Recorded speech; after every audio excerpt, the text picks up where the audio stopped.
പാലാ നഗരസഭയിൽ ഭരണം പിടിച്ച ഇടത് കോൺഗ്രസ് വിമതരുടെ സഖ്യം. UDF വിമത വിഭാഗത്തിൽ നിന്നുള്ള സ്വതന്ത്ര സംഘം മായ രാഹുൽ അധ്യക്ഷയായി തിരഞ്ഞെടുക്കപ്പെട്ടു. 16 വോട്ടുകളാണ് മായയ്ക്ക് ലഭിച്ചത്. UDF സ്ഥാനാർത്ഥി റിയ ചീരാംകുഴിയെ പരാജയപ്പെടുത്തിയാണ് മായ രാഹുൽ നഗരസഭയുടെ അധ്യക്ഷ സ്ഥാനത്തെത്തിയത്. റിയയ്ക്ക് 10 വോട്ടുകളാണ് ലഭിച്ചത്. UDF ചെയർപേഴ്സൺ ദിയ ബെനു പുളിക്കക്കണ്ടം കഴിഞ്ഞ മാസം അവിശ്വാസത്തിലൂടെയാണ് പുറത്തായത്. അതിനെ തുടർന്നാണ് തിരഞ്ഞെടുപ്പ് നടന്നത്. LDF കൊണ്ടുവന്ന അവിശ്വാസത്തിലൂടെയാണ് മുൻ ചെയർപേഴ്സൺ ദിയ ബെനു പുളിക്കക്കണ്ടം പുറത്തായത്.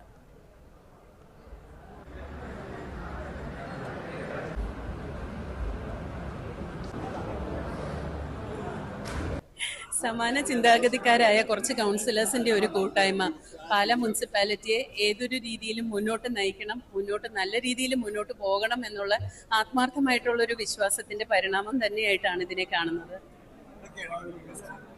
പാലായുടെ വികസനം, അത് തന്നെയാണ് പണ്ട് മാണി സാർ കണ്ടിരുന്ന പോലെ തന്നെയുള്ള പാലയെ എങ്ങനെയൊക്കെ നമുക്ക് മുന്നോട്ട് കൊണ്ടുവരാം, പാലായുടെ പഴയ പ്രൗഢിയും എല്ലാം തന്നെ മുന്നോട്ട് കൊണ്ടുവരാൻ എന്നുള്ള ഏക ആഗ്രഹത്തോടു കൂടി തന്നെയാണ്. അതിന് പാലക്കാരും എല്ലാവരും കൂടെ നിൽക്കുമെന്ന് അതിയായ ആഗ്രഹമുണ്ട്, വിശ്വാസവും ഉണ്ട്.